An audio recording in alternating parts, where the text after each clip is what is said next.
একসময় গ্রামগঞ্জে মুরগির ডিমের, হাঁসের ডিমের খুব কদর ছিল। তখন পোলট্রি ডিমের আগমন ঘটেনি। ডিমের বিচরণের এলাকাও বিশাল ছিল না। ডিমের ব্যাপারী সকালে উঠে ঘাড়ে বা কাঁধে বড় খাড়া নিয়ে পাড়ার রাস্তা দিয়ে হাঁটতে হাঁটতে হাঁকতে হাঁকতে যেত, ডিম বিক্রি আছে, ডিম বিক্রি আছে। তারপর সংগৃহীত ডিম গ্রামের হাটে বা কম দূরের অন্য হাটে গিয়ে খুচরা বা পাইকারি বিক্রি করত। আমাদের পাড়ার এমন একজন ডিম সংগ্রাহক ও বিক্রেতা ছিল, সাধুচরণ। তার ফলে সময় অসময়ে আমরা বাড়তি সুবিধা পেতাম। গ্রামের সব বাড়িতে পুকুর না থাকলেও খাল অনেক ছিল। তবে মাছ ধরার তো মোটামুটি নির্দিষ্ট সময় একটা ছিল। এই সময় থেকে বেশ কয়েক মাস ধরে খাল বিলের মাছেই অধিকাংশের ভরসার জায়গায় থাকত। কিন্তু অতিথি সৎকারে ডিমের ভূমিকা ছিল অতুলনীয়।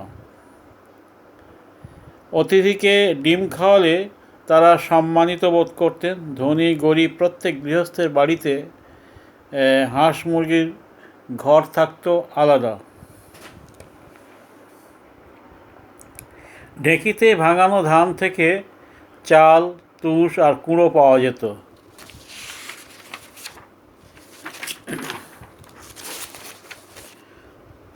ওই তুষই ছিল হাঁস মুরগি পালনের মূল খাদ্য। তবে পাতিহাঁস বা দেশি মুরগি জলে চড়ে বা ডাঙায় চড়ে নিজেদের খাবার নিজেরাই সংগ্রহ করত। তবে পাতিহাঁস বা দেশি মুরগি জলে চড়ে বা ডাঙায় চড়ে নিজেদের খাবার নিজেরাই সংগ্রহ করত। রাত্রে তাদের জন্য তৈরি নির্দিষ্ট ঘরেই আশ্রয় পেত। মোরগ বা মুরগি অনেক সময় সন্ধ্যা হলে তেঁতুল গাছের ডালে বসে রাত্রি যাপন করত। উনুন নেওয়া হাঁস বা মুরগির মাধ্যমে ডিম ফুটিয়ে বাচ্চা নেওয়া হতো।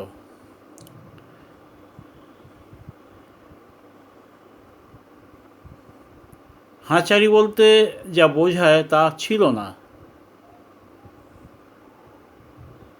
বাড়ির বয়স্ক মহিলারা ডিম ফুটিয়ে বাচ্চা বের করার বিষয়ে দক্ষ হতেন। তারা বুঝতেন কোন মুরগি বা হাঁস উনুন নিতে প্রস্তুত হয়েছে। একটি ঝুড়িতে খড় বিছিয়ে কৃত্রিম বাসা বানিয়ে বিষয়গুলো রেখে মুরগি বা হাঁসকে বসিয়ে দেওয়া হতো। হাঁস বা মুরগি দিনের পর দিন ডিমের তা দিয়ে যেত, ওঠার নামগন্ধ ছিল না। বয়স্ক অভিজ্ঞ মহিলা লক্ষ্য রাখতেন। অনেক সময় পায়রার বাসায় ডিম রেখে দিয়ে রাখা হতো। পায়রার তাপে ডিম ফুটে বাচ্চা হতো। পায়রার বোঝার ক্ষমতাই ছিল না। হাঁসের তায়ে মুরগির বাচ্চা বা মুরগির তাই হাঁসের বাচ্চা বের করার ঘটনা হতো। বেশ মজার ব্যাপার ছিল। বাড়ির হাঁস মুরগির মাংস অতিথি সৎকারে ব্যবহার করা হতো। কোনো আধিকারিক পুলিশের লোক কোনো সরকারি কাজে গ্রামে গেলে তাদের আপ্যায়নে মুরগি গুরুত্বপূর্ণ ভূমিকা নিত। তখন মানুষ খুব অতিথি বৎসল ছিল। হয়তো বাড়িতে দুপুরবেলাতেই কেউ এসে হাজির, তখনই পুকুরের মাছ ধরার ব্যবস্থা করত।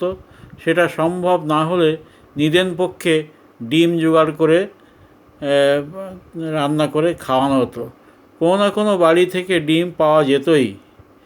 ডিম আমাদের খাদ্য তালিকায় একটি সম্মানীয় স্থানের অধিকারী ছিল, তা বলার অপেক্ষা রাখে না।